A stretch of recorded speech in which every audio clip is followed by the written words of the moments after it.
Buying bread and other grain-based foods can certainly be confusing, especially now more than ever.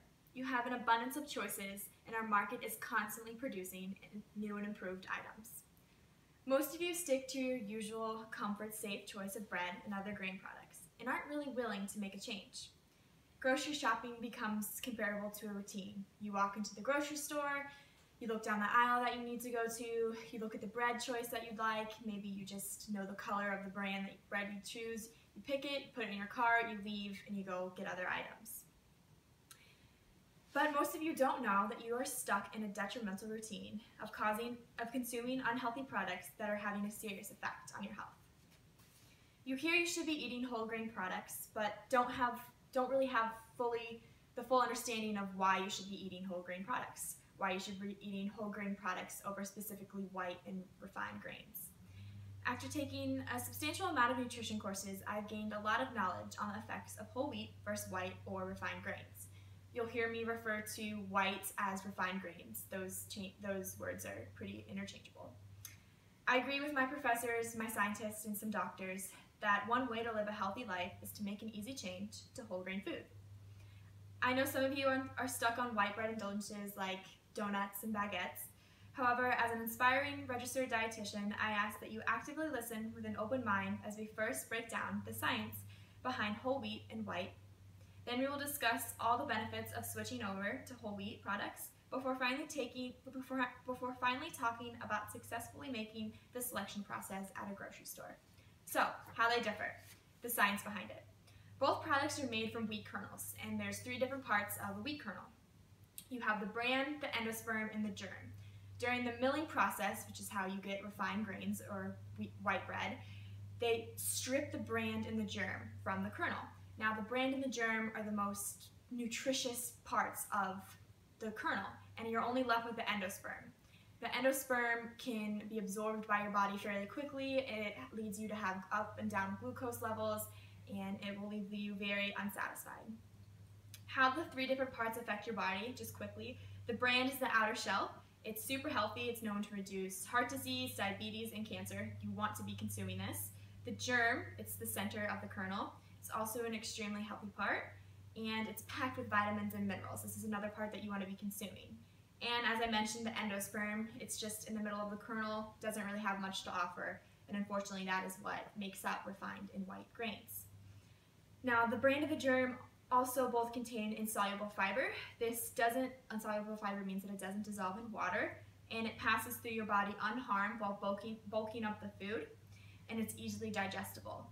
With white and refined grains, you don't get any of the benefits fiber has to offer, and we'll talk a little bit more about how fiber is just a huge source for your body.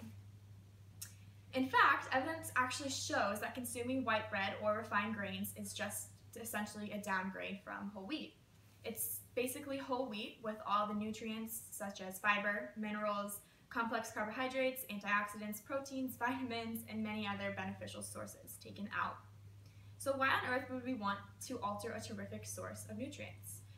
Now that we've distinguished the difference between whole wheat and white products, we can explore all the benefits that whole wheat has to offer. So there are several major benefits, but I'll only touch on 4 main ones. First, as I mentioned, fiber, fiber, fiber.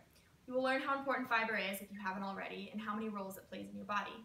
According to the 2015 to 2020 dietary guidelines, the recommended daily amount of fiber that adults should be taking in is 25 to 35 grams. Now, fiber digests slowly, so it leaves you feeling fuller longer. Not only that, but there are just so many other benefits of fiber. It controls your blood sugar, reduces the risk of colon cancers, and lowers bad cholesterol, also known as LDL.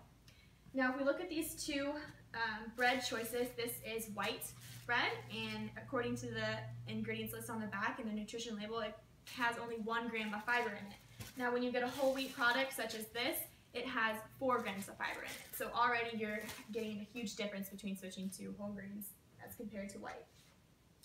A second major benefit would be lower risk of heart disease. Statistics show that just by making a simple switch from white to whole wheat products, you can lower your heart disease by up to 20%. A third benefit would be digestion. Relating back to the valuableness of fiber, consuming whole grains will immensely improve your digestion. It just helps bowel movements move a little bit more quickly. And lastly, we will discuss how eating whole grains can help control weight. According to a study by the U.S. Department of Agriculture Research Service, people who ate a diet with whole grains, which matched the RDA for fiber, lost close to 100 calories per day due to the combination and increase of resting metabolic rate and greater fecal loss. This is compared to people who ate only refined grains.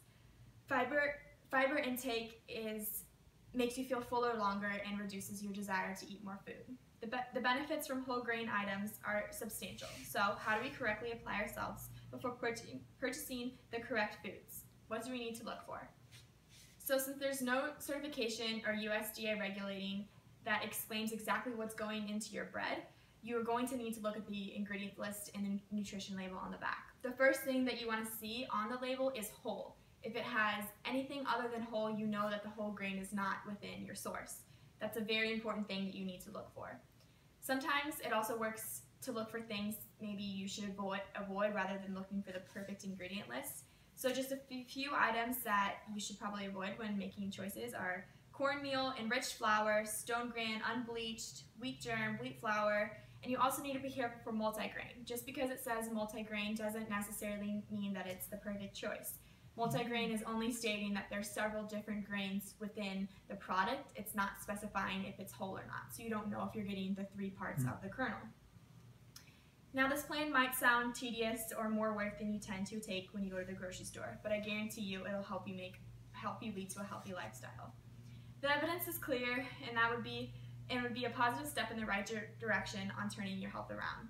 In fact, getting into the habit of looking at the ingredient list on the back is beneficial within itself, considering most Americans do not give the ingredients list and the nutrition label an appropriate amount of attention. So to wrap things up, a great man once said, "Nothing great came from comfort zones." Do you want to make a great change in your life? Are you willing to leave your comfort zone? You won't get anywhere by doing things you used to.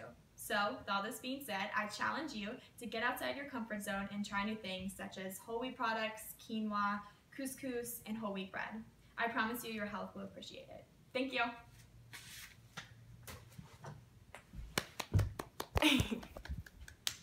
Great job. Yay.